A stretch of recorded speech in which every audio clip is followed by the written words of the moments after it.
एक बार अकबर और बीरबल के मध्य कुछ विवाद हो गया, जिस कारण बीरबल दरबार छोड़कर कहीं दूर चले गए और वहां अपनी पहचान छुपाकर रहने लगे। अकबर ने अपनी धर्म पत्नी को खुश करने की मंशा से न चाहते हुए भी पत्नी के भाई को दीवान के पद पर नियुक्त कर दिया, किंतु देखते ही देखते कुछ समय में उनके राज्य में अव्यवस्था फैल गई। एक दिन अकबर ने पीर बाबा की दरगाह पर जाने का निर्णय लिया। वापसी में उन्हें मार्ग में एक हाथी का पदचिन्ह दिखा। हाथी के पैरों के निशान देखकर अकबर ने अपने दीवान की बुद्धिमत्ता को आंकने का फैसला किया।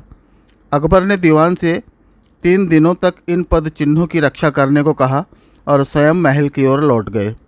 दीवान 3 दिनों तक भूखे प्यासे पद चिन्हों की रक्षा करता रहा और चौथे दिन मूर्छित अवस्था में सम्राट के समक्ष आया और बताया कि देखिए, मैंने आपके निर्देशों के अनुसार 3 दिनों तक हाथी के पैरों के निशान की रक्षा की। उसकी अकल को देखते हुए अकबर ने बीरबल को वापस बुलाने का निर्णय लिया, जिसके लिए अकबर ने एक योजना बनाई।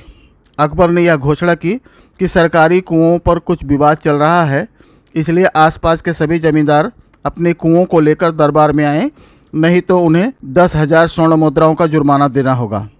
यह आदेश सुनकर सभी जमींदार आश्चर्यचकित हो गए। यह सूचना उस गांव में भी पहुंच गई जहां बीरबल रहते थे। बीरबल समझ गए यह उन्हें ढूंढने की योजना है। अगले दिन बीरबल गांव के जमींदार के साथ नगर के बाहर पहुंचे और वहां से एक दूत के माध्यम से संदेश भिजवाया, हुजूर, हम अपने कुओं के साथ नगर के बाहर पहुंच गए हैं, अब आप अपने कुएं उनके स्वागत के लिए भेजें। यह संदेश सुनते ही अकबर समझ गए कि यह बीरबल की योजना है।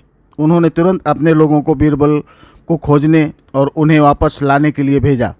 जब बीरबल दरबार में पहुंचे तो सम्राट ने बीरबल का उत्साहपूर्वक स्वागत किया और उन्हें अपने शाही सलाहकार के रूप में नियुक्त किया।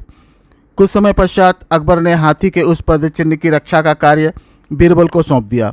बीरबल हाथी के पदचिन्ह के पास गए और उसके पास एक लोहे की छड़ लगाकर उसमें 50 गज की रस्सी बांध ली तथा आसपास के लोगों से कहा, इस पदचिन्ह की सुरक्षा हेतु जो घर इसकी परिधि में आएंगे वह तोड़ दिए जाएंगे। लोगों ने उनसे ऐसा न करने का आग्रह किया और अपने घर को बचाने के लिए बीरबल को लगभग 1 लाख स्वर्ण मुद्राएं दी और साथ ही हाथी के पदचिन्ह की रक्षा करने का वचन भी दिया। बीरबल ने यह पैसे शाही खजाने में जमा करा दिए और सम्राट को बताया कि काम हो गया है तथा उनके खजाने में 1 लाख स्वर्ण मुद्राएं जमा करा दी गई हैं। अकबर ने अपने साले को बुलाया और उससे कहा, आप 3 दिनों तक पदचिन्हों की रक्षा के लिए भूखे प्यासे रहे और कुछ भी हासिल नहीं किया, किंतु बीरबल ने एक दिन में 1 लाख स्वर्ण सिक्के एकत्रित कर लिए, इसलिए वही हमारे दीवान बनने योग्य हैं। इस प्रकार बीरबल ने अपनी बुद्धिमत्ता का प्रयोग करके सम्मानपूर्वक अपना स्थान पुनः प्राप्त कर लिया।